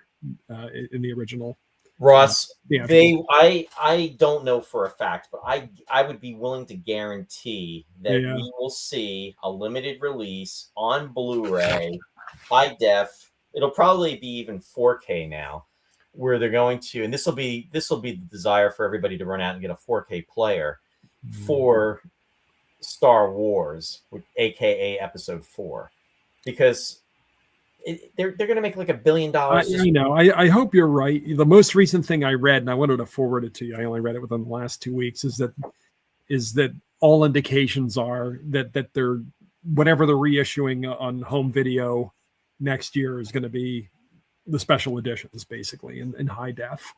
Are you serious? That's what they're saying? They're showing. They're going to show the original cut of Star Wars in a theater, limited time. Right. But there have been rumblings on the internet that there could be more than that. So we'll see. But apparently, I'm not involved, and probably a lot of people would speculate on these things and throw this stuff out on social media. They have no idea what they're talking about either, probably. But they say that it was part of the agreement with, Lucas, that they would never release the original theatrical cuts. We'll see. Money talks. They will. Yeah, guaranteed. Maybe if we live long enough, we'll see it. There's probably a clause in the contract somewhere. Yeah. You have to wait until it goes out of copyright or something. I don't know. Yeah. Well, there are people on the internet that have reconstructed these things. I know. You can find them. Yeah. Yeah. But we'll see. Oh, Warren is challenging you. He's saying, I challenge Ross to sit down and watch all of Andor. If you don't like it, I'll buy sushi.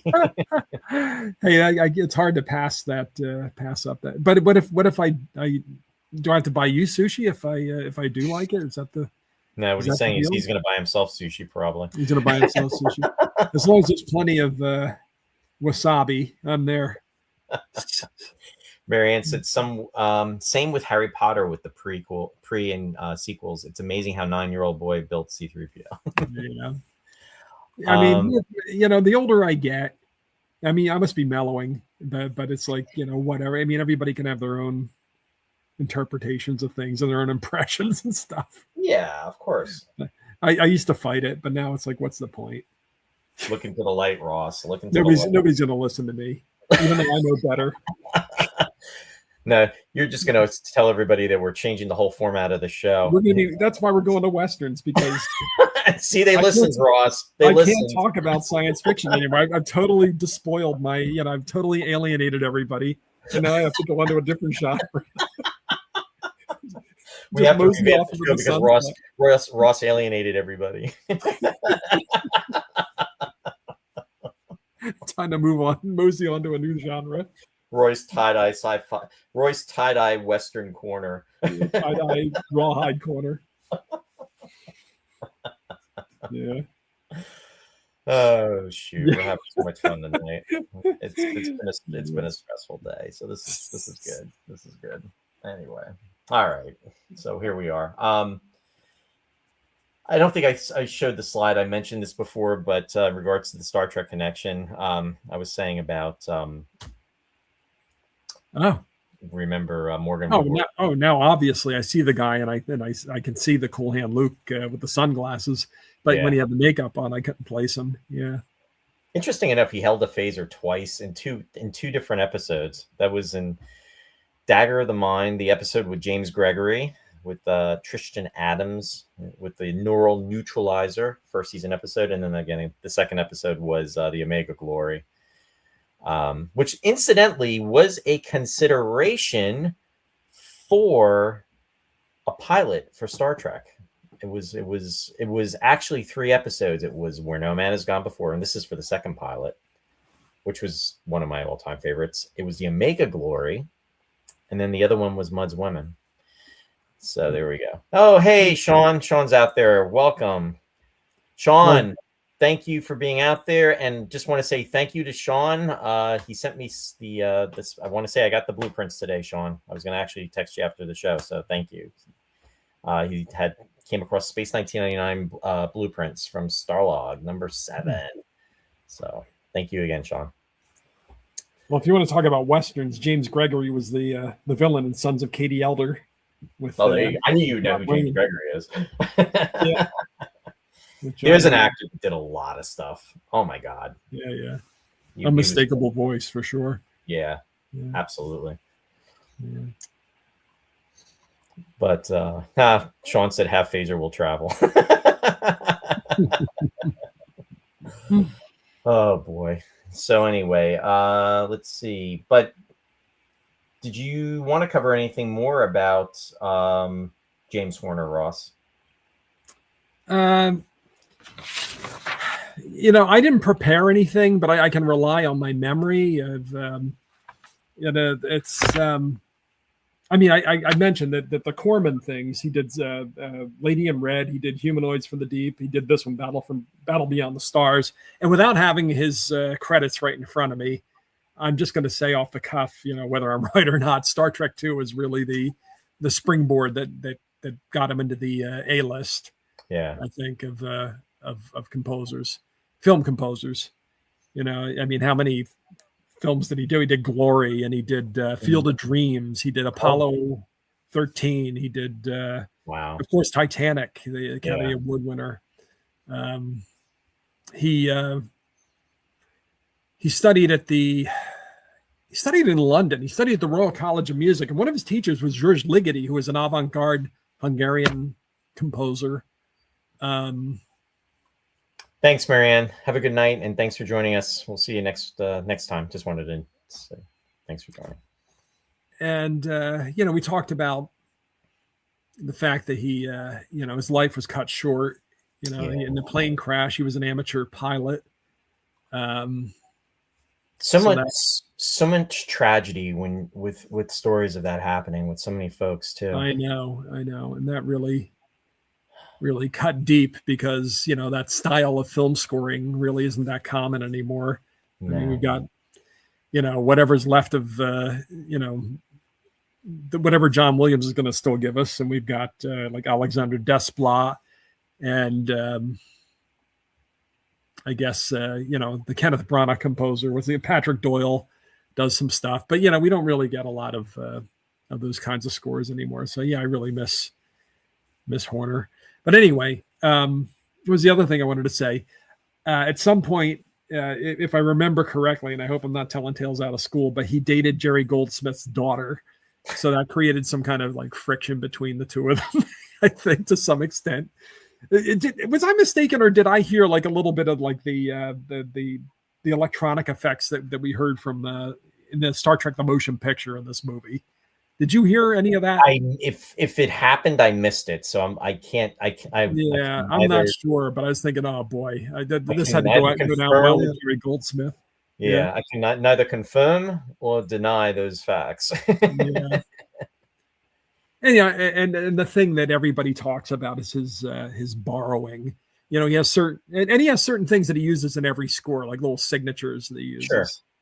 And if you ever go, if you go on YouTube and look up Rachmaninoff Symphony No. 1, the opening of that, there's a motive at the very beginning of the symphony that turns up throughout the symphony. But I mean, Horner uses that in every score. It's like his danger motive or motif that he uses in everything. It's like, oh, it's James Horner.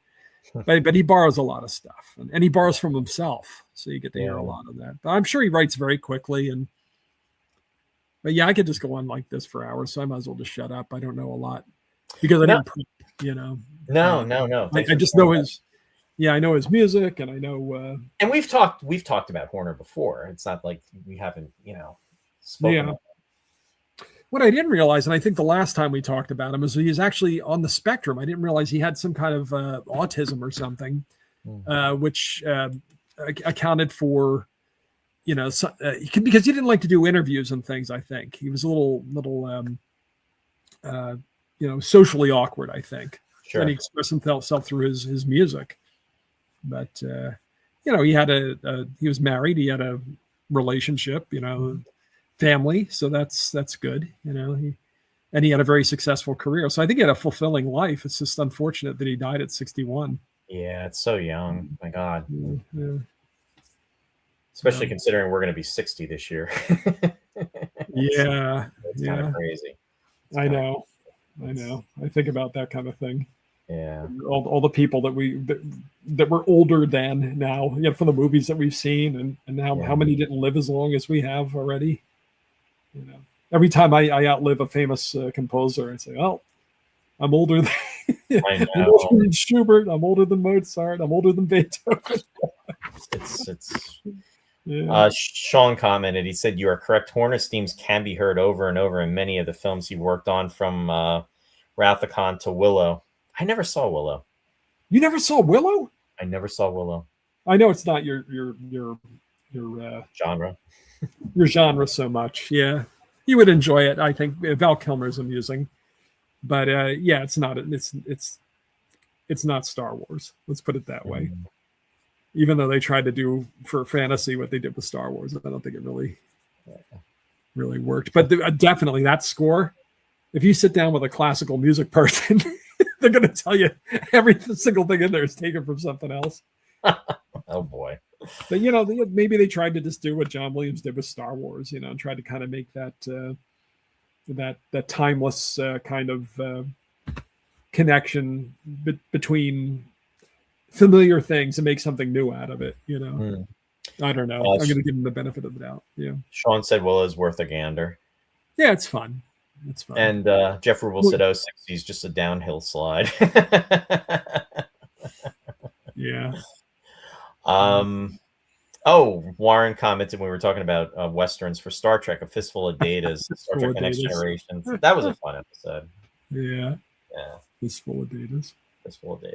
So No, I mean, like I said, I think I enjoyed this movie more on the second pass just because I wasn't as tired. Mm, And I enjoyed it for what they were trying to do. I don't think it achieved what they were trying to do, but I yeah, give them, I give them a thumbs up for the attempt. right, right.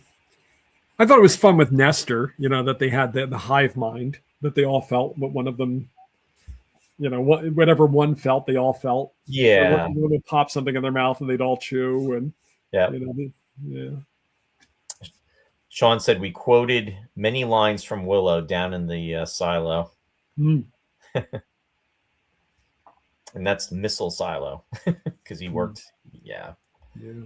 that must have been. Yeah, I can only imagine the quotes going back and forth, Sean. Yeah. So yeah, so I mean, I mean, with all said and done, Ross, what do you think? Not as bad as you thought it was, I or say middling. I mean, it wasn't a bad movie, but it wasn't a great movie. yeah, Uh, and I don't even know if I'd give it 3 stars. I don't know though. I don't want to give it 2 stars either. So I don't know. maybe Maybe two two point and a five. half. Yeah, I'm not sure. What about you? I'd say probably about 2.5. Yeah, Between it's kind of a 2.5 and middling. 3. It wasn't quite a 3, but it was in that range. Yeah, I wanted to like it more. Let's put it Yeah. that way. I mean, there were enough elements in there that I thought it was gonna. I was expecting a little more from it. Um, but it's Corman. Yeah. Now It's Trevor Corman. he was the executive producer on this film. Yeah, yeah. So I'm sure he made a fortune off of it, as he always did. Yeah. But he spent more money on it than he usually did. Right. But Yeah. it's good stuff. I'm glad we did it. I'm going to tell everybody the reason that we did this is because I came across a list of like 10 Star Wars ripoffs, and I thought Roy would be amused, and I sent it to him. And I was. Yeah, he picked one of the movies off there, and it looked so deliciously bad that it looked like Star Crash bad. Like we could have fun with it. And Yeah, and that's just it. It wasn't. I would say Star Crash was a badder movie. yeah, but it was better. It was a worse. I thought it was a worse movie, but a better movie because it was fun. Yes, exactly. More fun than this movie was. I mean, This movie was taking itself more seriously, whereas Star Crash, it's like, yeah. So I want to do that other one. What was it called? The human, not humanoid. What was it called? Oh, geez, I don't even remember. Yeah, it was so trashy though. I thought, oh, maybe we could do this next year for Star Wars 50th. Yeah, We'd do like a series of them. that would be fun. But yes, and I realized we had never seen this, so I said, "Let's. How about this one?" So we agreed to do this. Yeah, There are certainly worse movies on that list. yes, there were. I guarantee. Because Well, we do have to do Hardware Wars at some point, but that's not even that's not even like a movie. Yeah, it was a short, but yeah. Remember when did you see it first on actual film in school, or where did you see that for the first time? They showed that when I was in Lopat in the 8th grade. It was between 7th and 8th grade. It's circulated because we saw it in 8th grade too at Shawnee and Easton. Yeah. Yeah. Pre-internet. Yeah. Pam is joining us. Hi, Pam. Thanks for coming and being on the show. She said, I've never seen Battle Beyond the Stars. I just checked. It's on many streaming channels, free with ads. I will have to give it a try. Yeah, definitely. Let us know what you think. Free is good. Yeah. And Sean said, Humanoids from the Deep. Good flick. And Graham said, Inseminoid. Inseminoid. That one I have not seen. I haven't seen that one either. Good name, though. Yeah. Wonder where they got the name, Roy. I wonder.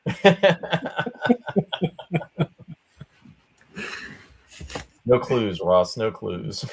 Take my money. Goodness. Oh, boy.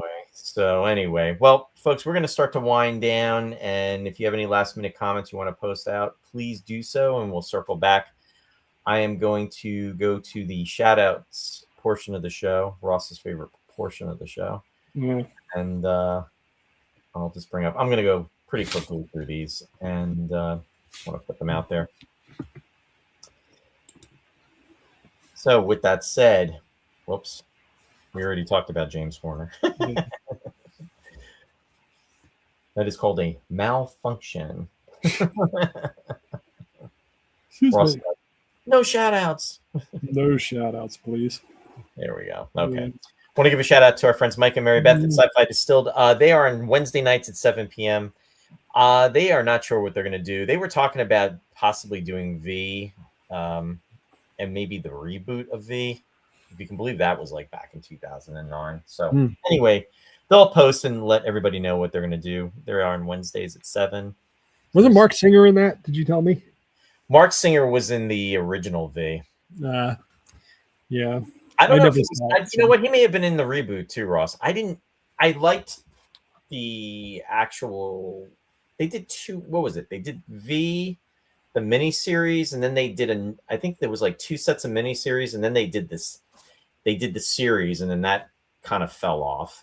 It didn't. I think it got canceled after a season, and then that was back in '83 to maybe '85. Yeah, and then they did the reboot.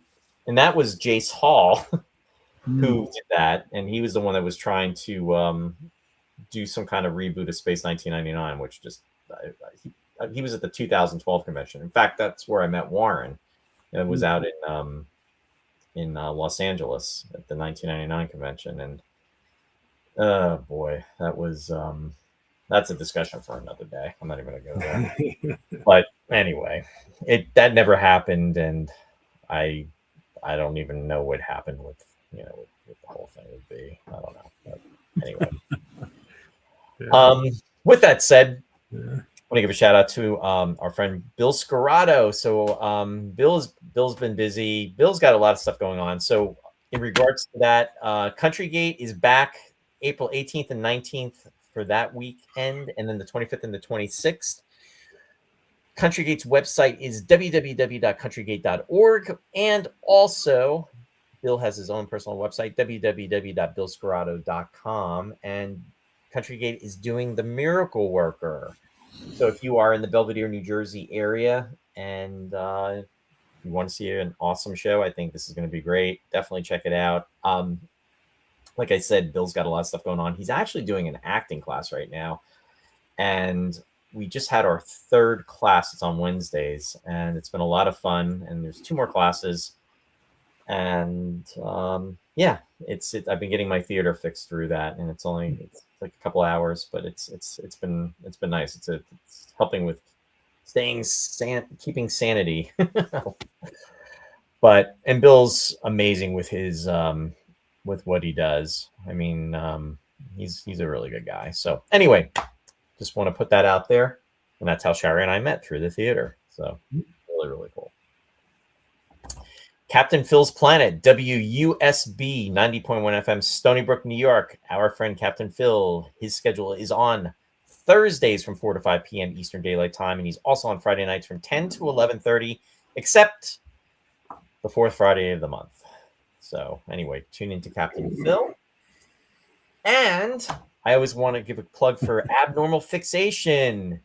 Friend John Kenneth Muir is back. He is produced, he's starring, he's written, directed. I mean, Abnormal Fixation, if you haven't seen it, check it out. It's on YouTube platform. There's the Facebook page of Abnormal Fixation. You can go to it.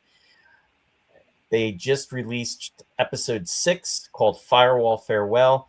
One thing I have to say about Abnormal Fixation is and I continue to plug it because it definitely helped keep me sane last year when I was going through a lot of stuff, especially in the hospital. But it's kind of like MASH, how MASH could be serious drama, and then it kind of gets, you have the comedic tendencies, and then you have the fun tendencies, and then it can go back to drama, and then also have a moral in there, all mixed in together. It's really, really enjoyable. So if you haven't had the opportunity, definitely check it out. And it just hit 2 million views too. So anyway, just want to put that out there. So Abnormal Fixation.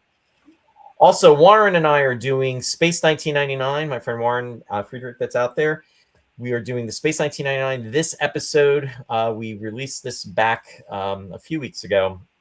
We're on break right now. We did episode 6, The Tabor. And you can watch that on Facebook and YouTube. Also, there's a lot of stuff coming up with Space 1999. I don't actually have a slide in regards to the Kickstarter that Warren has been advertising, and then also in regards to Return to Moonbase Alpha, but he just put the information out there. So thank you for doing that, Warren. Folks can check that out and all the information that goes with it. And there's some really cool previews that he's put together. So yeah, definitely look into that as well. And speaking of Space 1999, the Manchester 1999 convention is coming up, and it is going to be September 11th, 12th, and 13th. For information about the convention, you can go to the website, which is www.space199950years.com. Nick Tate, Anton Phillips, Suzanne Heimer, and also Carolyn Seymour are amongst the guests. There are going to be other guests there as well. Definitely check it out, and that is going to be coming in September in 6 months, which is crazy to think. In regards to other convention events, the 60th anniversary of Star Trek is here, folks. And celebration taking place in Ticonderoga, New York. That's going to be this June 25th through the 28th. William Shatner returns. For information, visit the website. It is www.startrektour.com. There's going to be a lot of guests that are going to be there as well. Barbara Luna, Franz Nguyen, also Jay Jones. He was one of the he was a recurring, he was a stuntman on the show. He was or in different episodes. There's also going to be Louise Sorel is also going to be there, and also the Inglorious Treksperts are going to be there. So anyway, go to the website, check it out. There's people I have not mentioned. Clint Howard is also going to be there as well too. But it's going to be a fun time. And again, it's the 60th anniversary of Trek. Just like 1999 hit the 50th anniversary, Star Trek is 60. So now we know we're getting older, Ross. So now we know. Now we know. I also want to give a shout out to my son Ryan for his website, Run by Ryan on Power Your Run. He is an online coach and service provider. There is no fee associated with registering for the website to go to the website. However, if you decide that you would like to participate and go to different levels of that, there is a fee associated with that. And Rye's website is www.runbyryan.com. Yes, and also Chris, thanks for putting that. Barbara Luna will be at Wonderfest this year. In fact, Sean is involved with Wonderfest, and also want to give Sean, I will definitely put something out there for that as well too, in regards to the dates and upcoming shows. And thanks for reminding me about that, Chris. There's a lot of stuff going on. Ross, if you can let everybody know what you've got going on. How's this? Looks like I have the same shirt on, the same sweater. But, you could have. I should just take the slide down and. I think so. Yeah, we should do that as a prank. Anyway, these are my 3 recorded shows. Picture Perfect's the movie music show. That's on right now, 8 o'clock Eastern time on the West Coast, obviously 5 o'clock. And this week I'm doing music from English documentaries. So all of you run over there right now and enjoy that music. I'm sure there's going to be a stampede, but they're well-known English composers, people like Vaughan Williams and Benjamin Britten. Well, most of them anyway are well-known.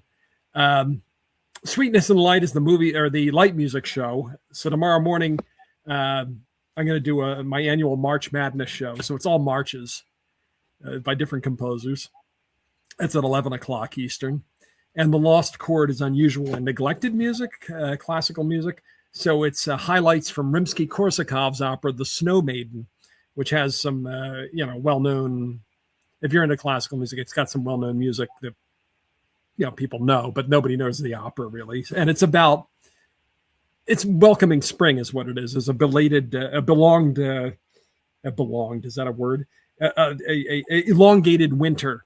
And it's rooted in Russian folklore. And what happens is, eventually there's a thaw at the end and spring arrives. So that's why I'm doing it. In fact, it's called Thaw of the Wild is the name of the show. But yeah, so it's highlights from Rimsky-Korsakov's The Snow Maiden tomorrow night at 7 o'clock Eastern.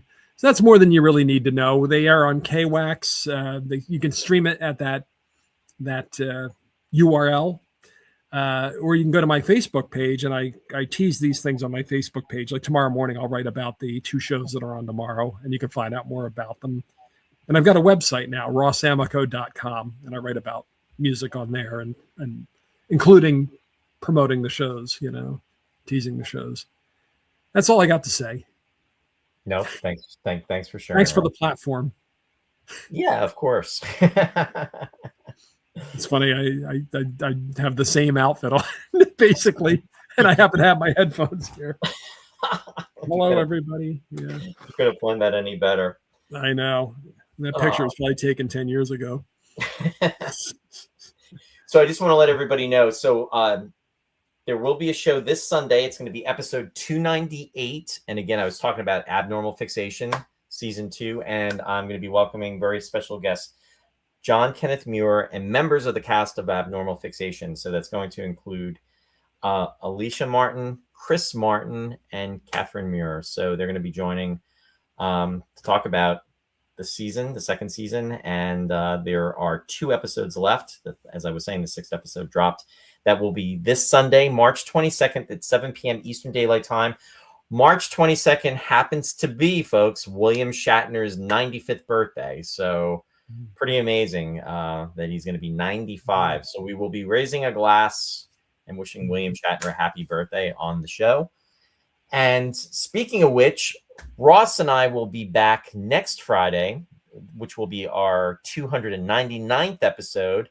And in honor of William Shatner's 95th birthday, and what would have been Leonard, which is, again, the 22nd, and then also in honor of what would have been Leonard Nimoy's 95th birthday on the 26th of March, we are going to discuss our favorite Kirk and Spock episodes. So that will be 7 p.m. next Friday, Eastern Daylight Time. And then lastly, we don't have a date yet, so stay tuned. But the one thing I want to say is episode 300 is going to be coming up. It is also going to be the 6th-year anniversary celebration of the show. The show premiered back on Friday, April 3rd of 2020. So that date is officially when the show would be turning 6 years. So we are going to do the 300th episode. We don't know what the date will be. So stay tuned in regards to that, but it's right around. I want to do something really special too. I've done this in the past where I will invite folks in the audience to come on for maybe just a couple minutes, just to say hi, talk about maybe favorite episode that we've done, and or just favorite movie, just anything, because it'll be great to see the folks out there that have watched the show over the years. And if you're new to the show and just have been watching it for the last couple of weeks, that's fine too. I mean, we're just having fun with our viewers that we really, really appreciate. So I just want to make it special, and we'll do that. And maybe I'll try to come up with, maybe I'll see if I can come up with a surprise or 2. I don't know. But anyway, just wanted just to recap. Warren did share the link out there for the Kickstarter, so that's on the page. Also, Sean posted about Wonderfest, so that information is out there too, so folks can know about that. And I believe there was a comment for Ross. Is it clean? No, it's not. No, it's not clean. No, no, it's not clean. No, it's good. It was actually it was a question about music, I think. Oh, yeah. Here it is. One for us, 50th anniversary of Robin and Marion with the wonderful John Barry score. Yeah, I played that on the air. Sure. Something about that. Wow, 50 years. Yeah. So anyway, yeah. I got everybody caught up. 76, yeah. Oh, Pam said that she's going to go watch tonight's viewing for me will be Battle Beyond the Stars. All right. Well, let us know what you think. Yeah. So yeah, definitely let us know, Pam. And I think I got everybody caught up. So yeah, thanks, Dennis. So yeah, everybody, thank you. It's always fun and a great way to wind down for a Friday night. And hope to see everybody out there this Sunday, 7 p.m. Eastern Daylight Time. And yeah, oh, Logan's Run, yeah, 1970. Yeah, the movie is 50 years. Yep. Yeah. We actually I covered that with my son Ryan. I'm talking about Ryan before. Yeah. Ryan and I talked about that movie probably about 6 years ago, which is kind of crazy. For Father's Day, didn't you? Yeah, yeah. Which I think is a brilliant choice. Yeah, that was. And Rye's really good with that stuff. In fact, the series is next year will be 50 years, so maybe Ross and I will talk about that. Mm. But will you wear your Sandman shirt? Yeah, I will. I still have it, Ross. Anyway, but yeah, thanks, folks. And as always, as we always like to say, live long and prosper. Any last words, Ross? No. I just wish everybody a happy weekend. Yeah. Have a good weekend. Cheers. Yeah. Cheers. Alrighty. Take care, everybody. Have a good Thanks night. for joining us. Good night. See you Sunday.